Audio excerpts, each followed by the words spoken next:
Ladies and gentlemen, we present Noreen Gamil, bringing you great moments from the lives of great women. Thank you. Friends, among the portraits of the world's greatest women, Anna Pavlova, the genius of the dance, stands out as one of the most colorful figures of public sacrifice that history has ever known. It is with a feeling of utmost humility that we honor this great woman and believe that the greatest moment of her life came to her when she conceived the idea of her swan dance. It was the crowning achievement of her career. Of all the famous dancers of the last half-century, none have attained so high a pinnacle or have achieved such wide acclaim as Anna Pavlova.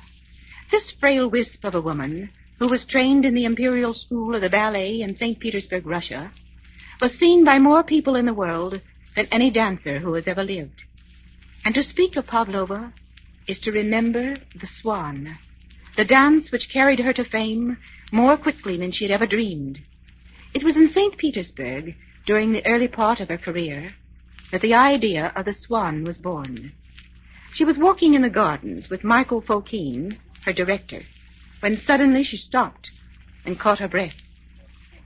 Look, Fokine. Swans. Oh, are they not beautiful? They are indeed. Let us go closer. Oh, no. And that would spoil the picture. We might frighten them. No, let us stay here, where we can drink in their serene beauty on the water. Just as you wish. You know, Fokine, I wish I might create something new. Something startling. Something which embodies the spiritual. You are that, Anna. In everything you do, in every movement of your dancing, you embody the spiritual. You are the mystic of the dance. God has given you a rare gift. A gift to emulate his own creations, his creatures and their emotions. You have something to give to the world. Like the swan. There. Why, yes. And then, as if both had received the same thought at exactly the same moment, they cried out, and Pavlova threw her arms around Fokine's neck. My friend, you have the same idea that has come to me. A dance to the motif of the swan. Fokine, it would be a sensation. It would be more than a sensation, Anna. It would make you famous. Now let me see. The music. The music, we will use the cello. Yes. Yes, the cello solo with harp accompaniment, suggesting coolness of waters. And the dance. Quietly, the great white bird glides over the smooth water, calmly at first, then the last fluttering movements of its wings, and it is saved. We shall use the music of Saint-Saëns from Le Fête des Animaux. Listen, Pavlova. Can you not hear the melody? Listen.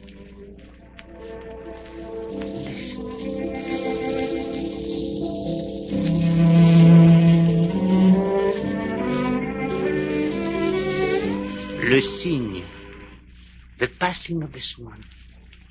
Oh, it will bring you world renown, Anna Pavlova. Oh, Fokine, my friend, I don't want fame or money. I only want to dance. Dance for people. That is all that matters. I want to dance for the whole world. I want everyone to see me dance. Anna, I want to talk to you about just that.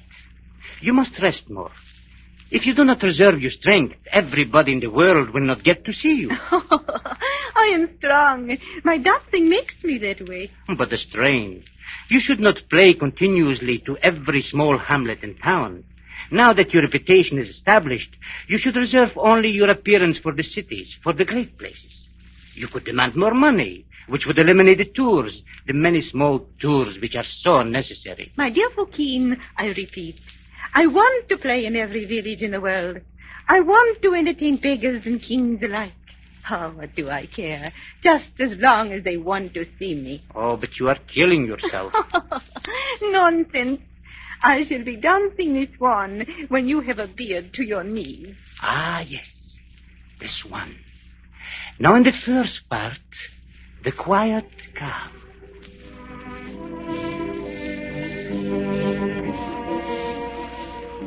And with that inspirational start, Anna Pavlova really developed a dance which she called the swan. Oh, yes. It was an immediate success. People called her the dancing revelation of the age. For the first time in the history of the London stage, an audience applauded over 5 minutes for this exquisite artist. They barely breathed during the dance of the swan. They called her a flower, or some rare, mysterious perfume, only a perfume you felt rather than breathed. In the parlance of the program vendors who thread their way in and out of the theater crowd, she lied 'em in the theater cracks. And so, for such a wonderful art to give to the world, it was with a terrible shock that the world awoke one morning to hear that Anna Pavlova, the greatest dancer of our age, was dying. It couldn't be possible. She was still young, and she had so much to give. We find Pavlova's wardrobe mistress and Pianovsky, her ballet master, in low conversation near the hospital room, where the famous dancer lies critically ill. No, she cannot die. Oh, if Madame had only listened to us. She had never listened to anyone. Her word was the law. Oh, we should have made her. I knew she was desperately ill when we reached Paris the other day. She was pale, wan-looking, but she wouldn't admit it. Oh, if it hadn't been for that cursed train wreck, which dumped us all out into the snow, she wouldn't have caught cold. Pavlova lived for her public. She's dying for them now. There's her doctor. Oh, doctor, how is she? She's worse. There is a chance of saving her life, though, by means of a trepanning operation on her ribs. Oh, but then she would never dance again. Yes, that's why she won't allow the operation. We thought, well, perhaps you, Madame, or you, Monsieur Pianovsky, might be able to persuade her. Come this way, won't you, please?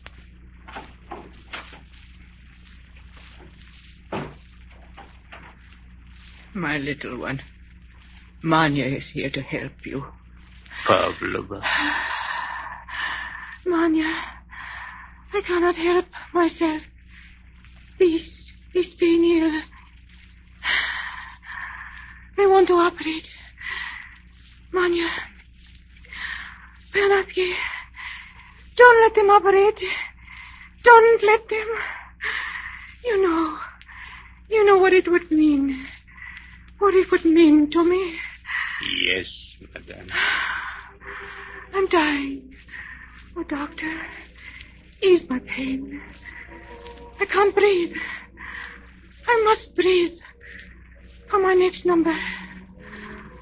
Pianovsky told me to reserve my breath. Oh, if she would only allow the operation, we could save her. Save her for herself, perhaps, but not for her public.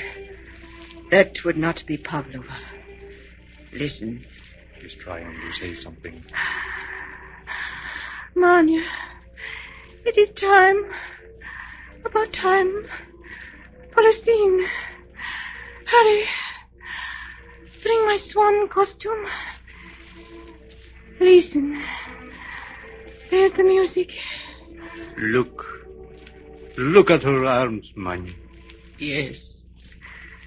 Listen. Get the nurse. Try to quiet her. She must not use up her strength like this. Oh, Monsieur Doctor, I beg of you, don't. Please. She's betraying her beloved swan dance. Let it be that way.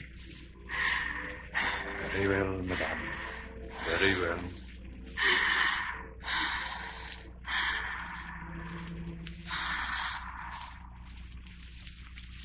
She's gone. He died. Dancing. And so we draw the curtain across the portrait of Anna Pavlova, the greatest dancer of the modern age. As her biographer has affectionately stated, she blossomed for a while, this rare flower of a culture that has been doomed, buffeted by the winds like the last chrysanthemum of her own dance poem, Autumn Leaves. But a sudden gust has taken her from us, and the petals are scattered.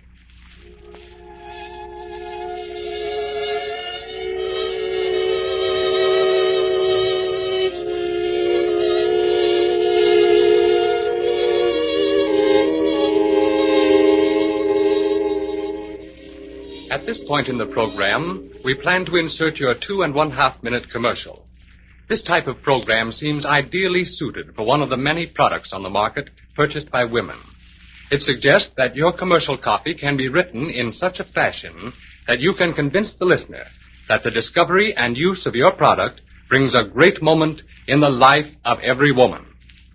And now, may we thank you, Noreen Gamil, and assure you that we shall be looking forward to your visit with us again next week, when we shall enjoy another great moment from the life of a great woman, that of Madame Curie, the world's greatest woman scientist.